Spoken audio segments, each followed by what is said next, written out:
এটা কত বড় একটা জঘন্য যে মানবতা বিরোধী একটা অপরাধ হয়েছে, কাজ হয়েছে, এটা আমরা হয়তো এখনও বুঝতে পারতেছি না। এটা আন্তর্জাতিকভাবেও এটা নিয়ে অনেক সমালোচনা হচ্ছে যে ইন্টারনেট বন্ধ করে এখানে একটা গণহত্যা পরিস্থিতি তৈরি করা হয়েছে। কেবল ইন্টারনেট বন্ধ না, যে যোগাযোগ করতে পারতেছি না, সেটা হয় মুভমেন্টের সময় একটু স্পিড কমায় দেয়, মোবাইল নেটওয়ার্ক কমায় দিতেছে, কিন্তু এটা একদম বন্ধ করে একটা ক্র্যাকডাউন করে ইলেকট্রনিক মিডিয়াকে ফুল নিজের কবজায় নিয়ে এটা কত লাশ পড়তেছে আমরা জানি না। এবং ইন্টারনেট যখন বন্ধ তখন আমাদেরকে তুলে নিয়ে যাওয়া হয়েছে, আপনারা এই ঘটনাগুলো জানেন। তো এই বিষয়টা আমাদের অবশ্যই সেন্সিটিভভাবে দেখতে হবে যে ইন্টারনেট কিন্তু একটা হিউম্যান রাইটস, মানবাধিকার, এবং পুরো আন্তর্জাতিক অনেক চুক্তিগুলোতে কিন্তু এখন এই বিষয়টাকে মানবাধিকার হিসেবে গুরুত্ব দেওয়া হচ্ছে।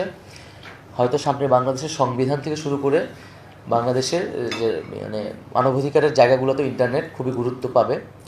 তো এইটা কিন্তু এই মন্ত্রণালয়কে যথেষ্ট পরিমাণে আসলে তার একটা যে ইমেজ কিন্তু নষ্ট করছে, এবং এই ইমেজটাকে কিন্তু পুনরুদ্ধার করতে হবে। এবং যেহেতু আমি এখানে আসছি, এটা আমার খুব বড় একটা দায়িত্ব আসলে, যে কেন এই মন্ত্রণালয় এই মানবাধিকার লঙ্ঘনের মতো এই কাজে জড়িত ছিল। আর যেহেতু এটা সেবামূলক কাজ, এখানে এটার সুবিধাটা হচ্ছে যে একটা ছোট্ট কাজও যদি করা যায়, এর এর এর বিস্তৃতিটা হয় কিন্তু ব্যাপক। মানে এটার সুবিধাটা পায় সকল মানুষ, কারণ সকলের কাছে মোবাইল আছে, সিম আছে, ইন্টারনেট আছে। আবার এটার যদি ছোট্ট একটা অসুবিধাও করা হয় জায়গা থেকে, এটারও ভুক্তভোগী হয় ব্যাপক অর্থের মানুষ আসলে, কারণ এটার অডিয়েন্সটা আসলে বিশাল। তো আমরা যদি ছোট ছোট কাজ করেও আগাতে পারি, যেটা সুবিধাটা মানুষ ব্যাপক অর্থে পাবে, তাহলেও এটা এই মন্ত্রণালয়ের ক্ষেত্রে আমাদের সকলের জন্য যে ইমেজ, সেটাকে আরও তুলে ধরবে। বিগত সময়গুলোতে নানান হয়তো আপনারা কাজ করতে পারেন নাই, বা আপনাদের ভিতরে অনেক ধরনের আপনারা হয়তো চেয়েছেন, পারেন নাই, সেই ধরনের সুযোগ ছিল না।